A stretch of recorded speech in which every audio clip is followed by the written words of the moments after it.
From the Woodward Windows exhibit in downtown Detroit, this is Detroit Unspun TV. My name's Dave Lingholm, and I'll be your host for the next rousing half hour of information about the city and the region of Detroit. We've got a lot on tap for you today with interviews from the founders of McClure's Pickles, the chef at the new restaurant called Colors Detroit, and of course our weekly Detroit People segment. So put down that mouse and enjoy the next half hour.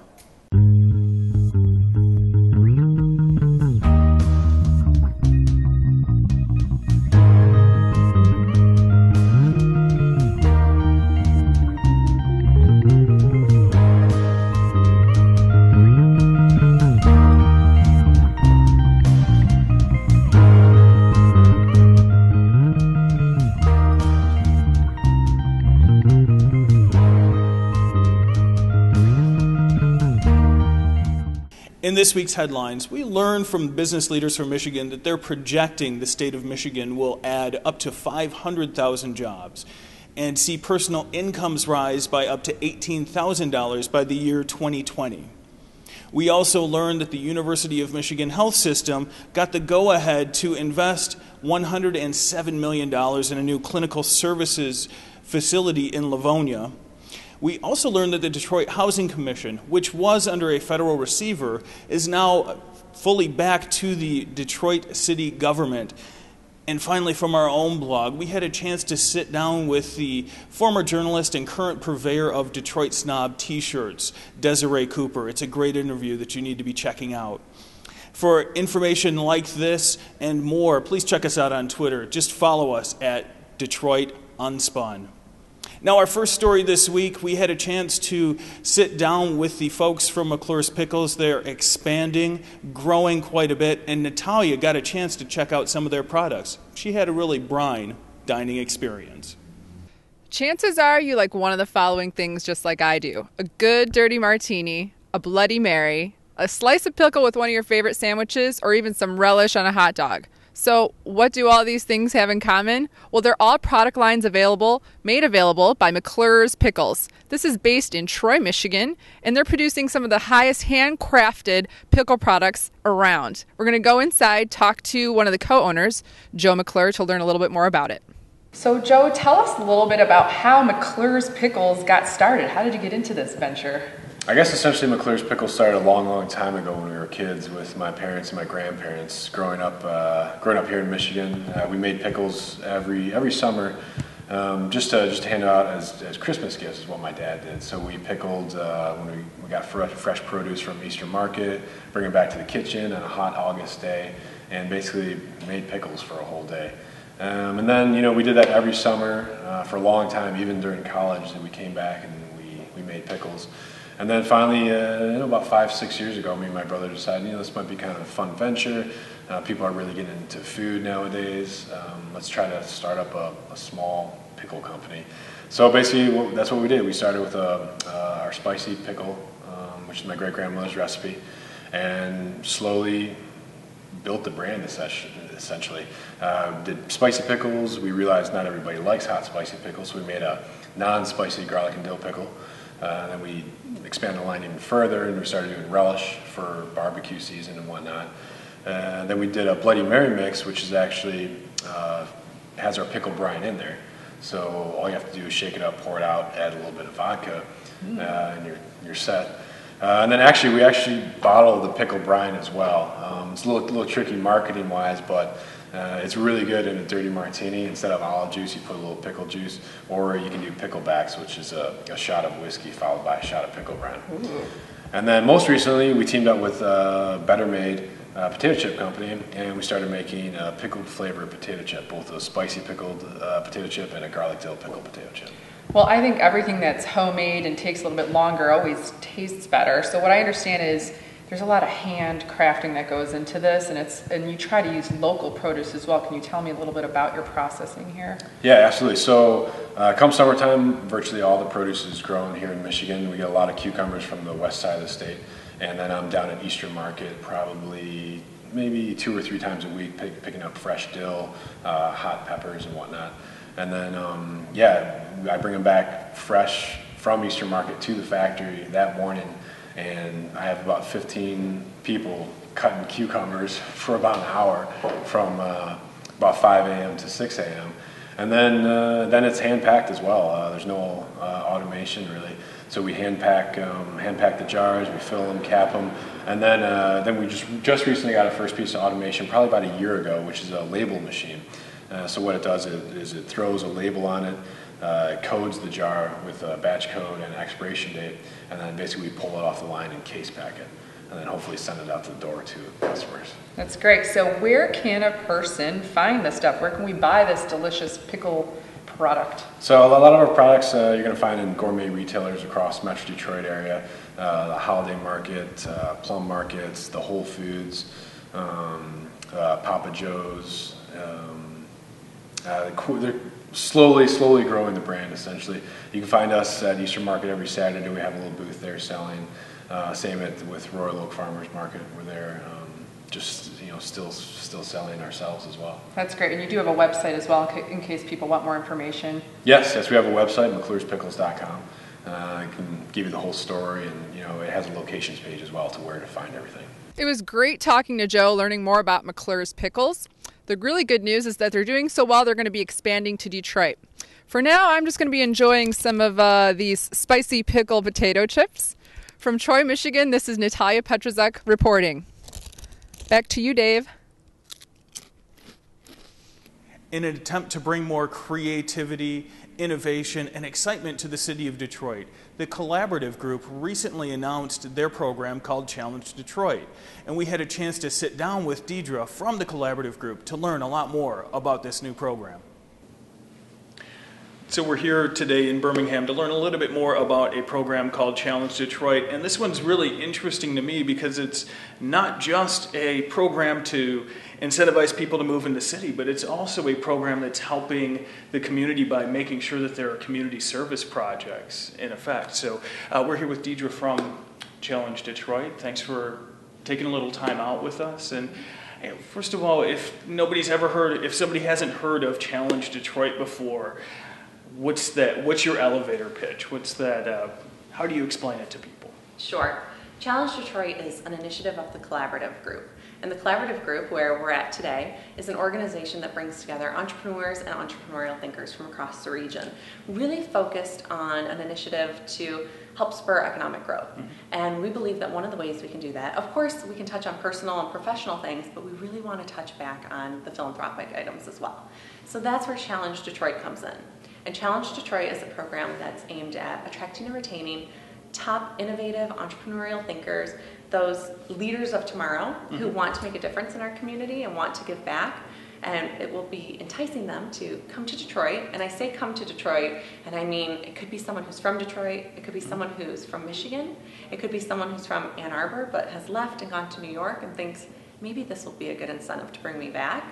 Well, and that was one thing that kind of struck me when I was looking at the qualifications is really it seemed like there were two. Mm-hmm. Bachelor's degree and innovative thinking. Exactly. Was there a particular reason that those are the only two qualifications? So we reviewed this recently when we were looking through the website, and we had written the content what feels like eons ago by now. But when we were looking back at it, and we said, okay, there are some programs that have a litany of qualifications, and we have 3 main qualifications, actually, Dave. The third one is be a legal U.S. resident, but that's minor, right? So really, when we looked at this, we said, well, holding a bachelor's degree is important because we know that we need more educated population here in Michigan. And Lou Glazer says it all the time. Hudson Weber talks about the stats that we need more educated professionals here in Detroit and also across the state. But we talked about what else these individuals might need, and we thought that being innovative and entrepreneurial really encompassed it all. Those are the types of individuals we need to help start new businesses, keep existing businesses moving forward, and really help spread the message about what's happening in our community. I think the other thing that was interesting to me is that it's 30 people. Mm-hmm. The application process began a couple of days ago, and people have gotten to the middle of March for their initial application. So you've got time. But you're having these 30 people, you're basically giving them $500 a month Right. as a housing stipend to move into the city of Detroit if they don't already live in the city of Detroit and participate in the community. What kinds of activities will they be doing? Sure. So there are 4 main pillars to Challenge Detroit. You touched on a couple of them. The live component, which is of course really important because we want to keep growing that population in our urban core. There's the work component, which will take place 4 days a week with one of 30 companies. And if you visit our website, challengedetroit.org, you'll see the list of the 30 companies. They range from the CompuWares and DTEs to Cornerstone School and Macro Connect. A great variety of organizations have stepped up to provide jobs. The true experiential components of this program are the social and cultural activities that will take place every month. And we know that really providing this holistic experience is really important to showing people the opportunities here and also bringing them in to say, this is a fun place to be as well. My favorite part of the program, and I know you and I chatted about this a little bit too, is the give component. And that's where the monthly challenges come in. So I can tell you a little bit more about that if you want to now. Yeah. That's I love that stuff. Okay. So. Me too. Going back to the collaborative group a little bit and that importance of philanthropy, and it doesn't necessarily mean philanthropy in terms of writing a check. In this instance, it means philanthropy in terms of giving back with our brain power a little bit too.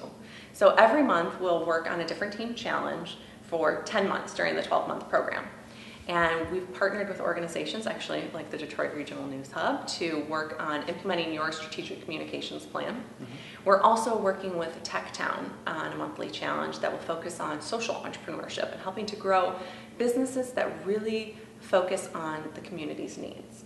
We're partnering with United Way. We are working with the Cultural Alliance of Southeast Michigan and really touching on a lot of different sectors and values that are important to our region. I can't tell you too much about the team challenges right now because we also want them to be exciting and off the cuff, and that each month that these take place, it's a fresh announcement. It's the first time that the participants will be hearing about it, and they're going to start bringing ideas to the table. And they'll probably throw in a little bit of elbow grease too, but it's really idea driven, and how can we help these organizations and in turn help the larger community?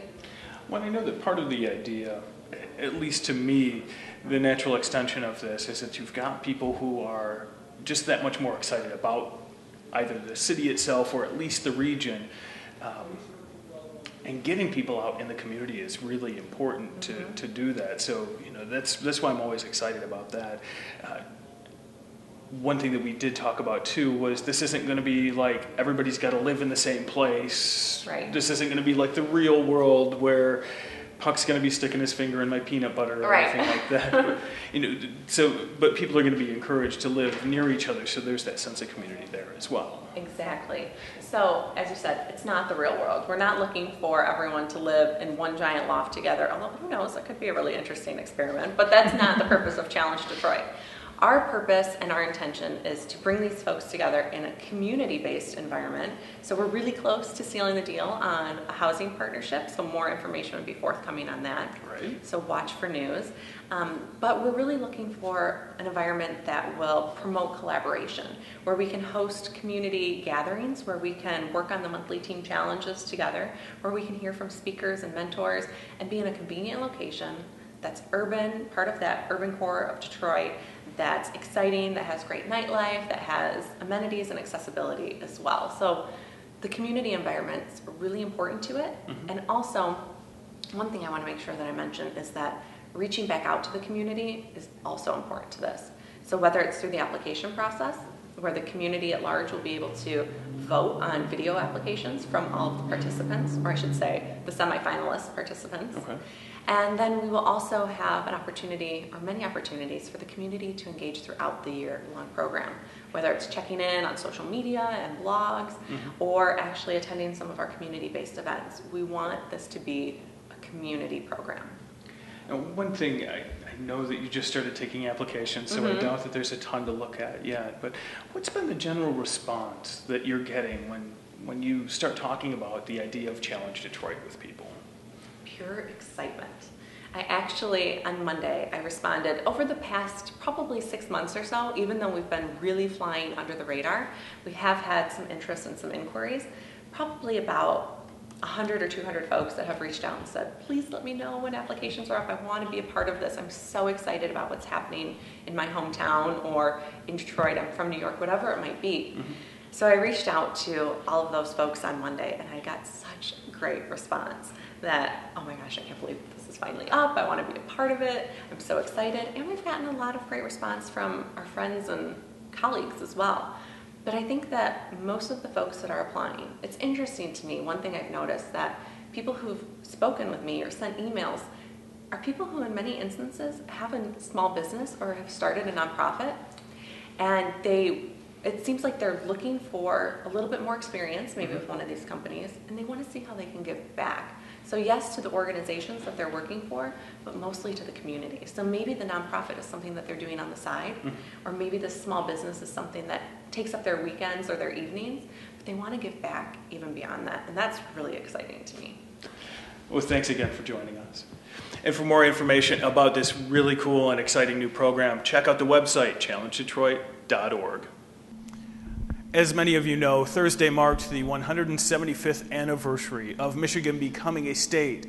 And around Jeremiah Stays had the opportunity to sit down with the folks from BuyMichiganNow to learn a little bit more about Michigan's birthday and also how you can continue to support the state by buying Michigan Now.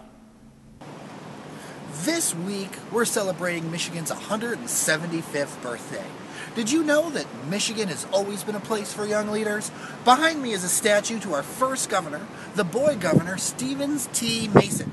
He came to office, assumed office as the governor at the age of 23. And right here in this very spot, we're located where the state's first capitol was, right here in aptly named Capitol Park.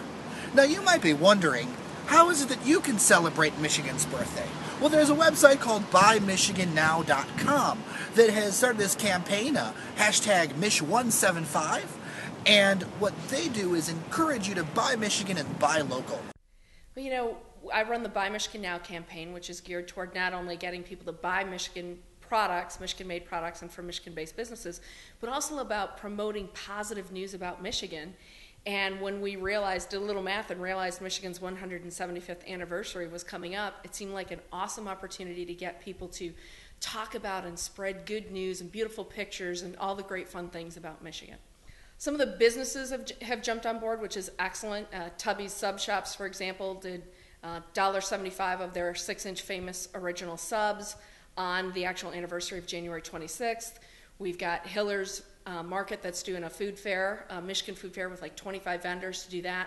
And then if you go out on Twitter and on Facebook, you'll see all kinds of people that are chiming in. We've had some famous folks like Peter Greenberg just sent us a congratulatory text today. He's a famous travel guru that works for CBS.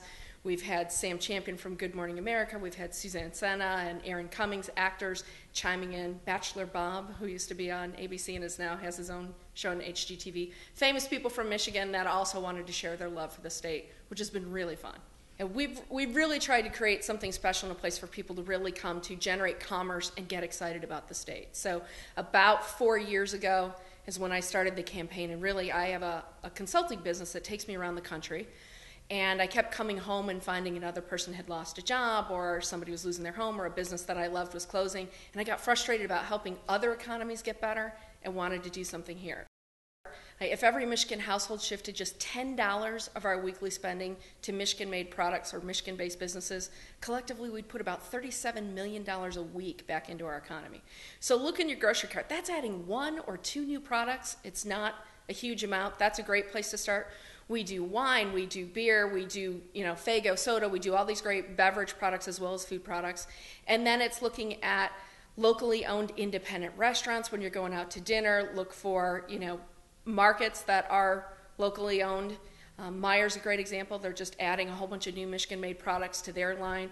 So it's looking for those kinds of things as a starting point. And then if you go to our website, you can find all kinds of products that are not food and beverage based, but that are other ideas that you can do as gifts and also just include in your own home and your own life.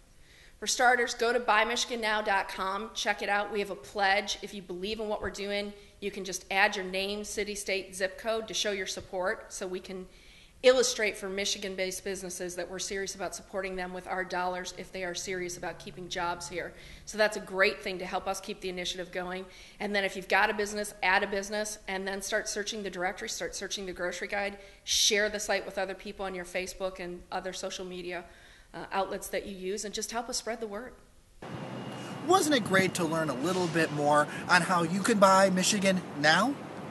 Well, that's all from downtown Detroit's Capitol Park. This is Jeremiah Stays. Back to you, Dave. We get asked a lot, since we spend a lot of time in downtown Detroit, hey, what is there to do down here anyway? It's a good thing we try to put this segment together for you once a week. Here's this week's version of Dig Downtown 5.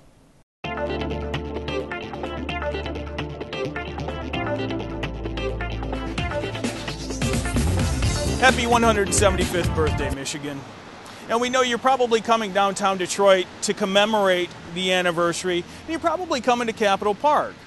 And maybe it's so you can have your picture taken next to the monument created to commemorate Michigan's first capital.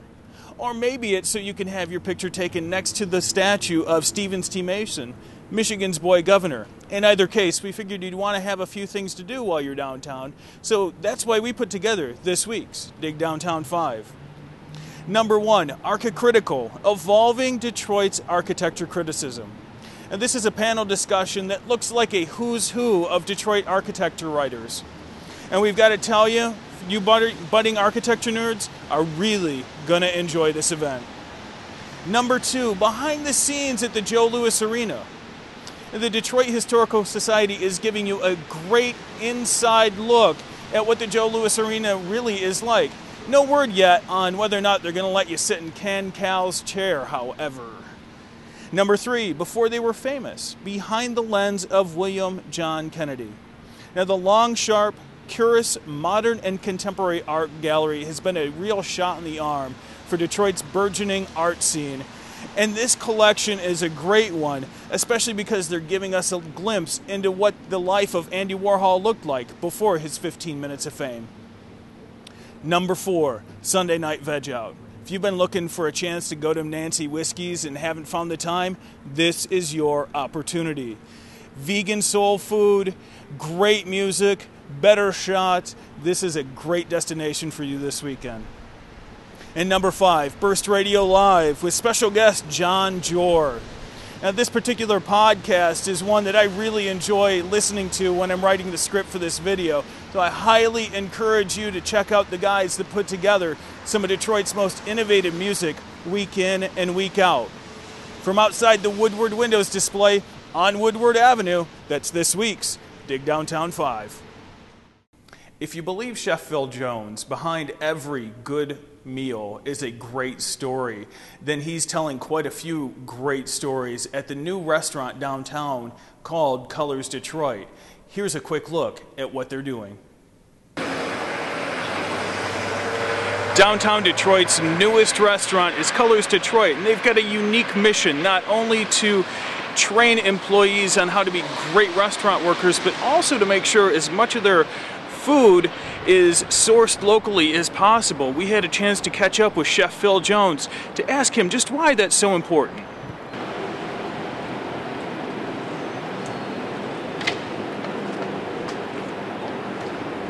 So we're here with Chef Phil Jones at Colors Detroit, and you've been involved a lot in the local food movement here for, well, quite a while. Why was it important for you to get involved with Colors Detroit? Well, we need colors. Detroit needs help. We need to move forward. And personally, I've got a lot of years of experience, a lot of know-how, and it's my time to pass it on. The mission at Colors is about people changing lives and moving things forward in our industry. The only way you can do that is to change lives, and that's by changing people. We need to focus in on ourselves, build up ourselves, and ourselves really is embodied by those who don't have. We're only as strong as our weakest link, and a lot of people have been underserved and forgotten, have been left out of the loop. So Colors is here to try to change that. Now, one of the things that when the restaurant was first when this renovation was happening in this space and we first talked, we're trying to keep the food as local as possible. During the winter, I know that can be kind of tough, but is that still the mantra of the kitchen? Well, yeah, that is our goal here. Our goal is to eventually have at least 80% of our food come from local, which is a very high number. But we think it can be done. It's a little difficult right now, and so we're kind of fudging it a little bit because we need for our people to get reps in and get some practice in on certain food ingredients as they become available in the spring and the summer next fall. And we can plan the future from there. But our goal is to stay as local as humanly possible. We like to say that we serve a lunch that you drove by on your way to work in the morning. It sounds like you have the focus on making the staff healthy and whole. I mean, in terms of their employee experience, and also keeping the food fresh and as local as possible. Where does that philosophy come from, and why is that important to you personally? Well, we're about people. Colors are about people and the food that brings us together. Someone asked me what the most important thing is here at Colors, and it's our staff. We're about changing the industry, and we recognize that changing the industry can only happen if we change the people. So we have to focus in on our staff. The reward for the public and the community is great food, great service, and the knowledge that your friends, neighbors, and loved ones are making a good living. So we take care of our people first, and they'll take care of the world. Well, and you told me earlier that your mantra every morning is, how are things going? Actually, it's what are you doing? What are you doing? And it's being better every day. Our goal is to improve every day, get some wholeness and some completeness and wellness. A lot of the folks that come here to Colors need help. They need their lives changed. They need to move forward. And so we want to make sure that we strive every day to do better than we did yesterday and to be better than we did yesterday. Not just our action, but our lives and our internal feelings about ourselves and our family and our community. So we're about healing. And this is finances are a major part of people healing. If you don't have the worries of bills, and you don't have the worries about if I get sick today, will they not have a job tomorrow? If I need to take care of my kids, we'll work inhibit that. And we don't have those worries here at Colors. And so, that's where we're all about here. Now, you've been open for a little over a week now. A week. And it already sounds like you've had a decent amount of media attention already, but just the normal person off the street, what are they saying about the restaurant so far? Well, the normal person off the street is happy. They feel connected to this. We want for everyone to feel connected here. This is about you and me and our neighbors. It's about the people that we know. It's not about some corporation way off on the other side of the country. It's not about food grown somewhere else. It's about people you know, food you see. You could literally drive by your lunch on the way to work. And we've had it happen. Last week we were doing a salad featuring local greens right there on 14th Street. People passed it on the way, like, wow, I saw that this morning. And that's where the whole thought came from. It was like, that's what's really important. The connection's really important. The fact that you know where your money is going, you know that it's going to come back to you in great, wonderful ways. We've got some of the best food here in the city that I've seen in a long time, and we keep it affordable, we keep it accessible, we celebrate the cultures that are already here. We don't have to look for inspiration. I can go home and just ask my grandmother for the next inspiration. Ask many other people that work here. We've got people a wide range of ethnic backgrounds and from financial backgrounds and cultural backgrounds. So we don't have to go anywhere for inspiration and thought. We just got to go find the food. It's pretty easy. The food here at Colors Detroit is phenomenal. Chef Phil has done a great job in training his staff and menu planning, and they've really added quite a bit of life to a thriving restaurant scene here in Paradise Valley. In this week's Detroit People Focus, Khalil Muhammad actually dumped his own life savings into a plan that combines mentoring, tutoring, and boxing as his way to give back to the city of Detroit. Here's his story. I always have a saying that the human body can only go 10 days without water. And I look at the community sometimes and I say, we on a 9th day. It's in between two places I grew up with that I have a connection between. I grew up in the Harper and Van Dyke area, and my family members, they grew up right around the corner from the gym.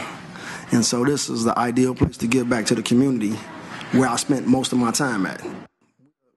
We participate in what's called the USA Boxing. USA Boxing is the people who govern the Olympics and any amateur sports as far as to do with boxing. I don't know about other sports, but I know they govern boxing, and it's Olympic rules and everything like that. The kids in the gym, they all come from different walks of life. You have some kids who are here because of situations in school where they had potentially been being bullied. Some of them who were bullies. You have kids who are just into sports. So they different walks of life. They come from different backgrounds as far as like parents and different geographic areas they come from. I got kids who come from as far as like Toledo who come down here a lot. I have kids who travel a lot far. We've been to Puerto Rico, and I've sent some of my fighters to a couple of places overseas. It enlightened me. And I did a lot of traveling inside of Michigan too. So not just out of state, but in state. You know what? It's a first-time experience for the kids, and sometimes it's a first-time experience for some of the parents. And that's a problem in the inner city. A lot of people are locked in geographical areas. They're like some guys haven't been out of a 4-block radius of their homes. So you guys say my neighborhood, and and they just locked into my neighborhood. So it's a first-time experience for a lot of parents and kids because getting to travel is a good thing. You see much more of the world. We one big happy family here, and we trying to basically support the kids in any way we can, as far as like mentoring, tutoring. It wasn't always a part of the boxing. It's always been a part of me as coming up. Being the only child at the house that I was in, growing up in a neighborhood where every household on the block had 7 kids in it, and I was the only child in my neighborhood, at my house. So I went through a lot of peer pressure.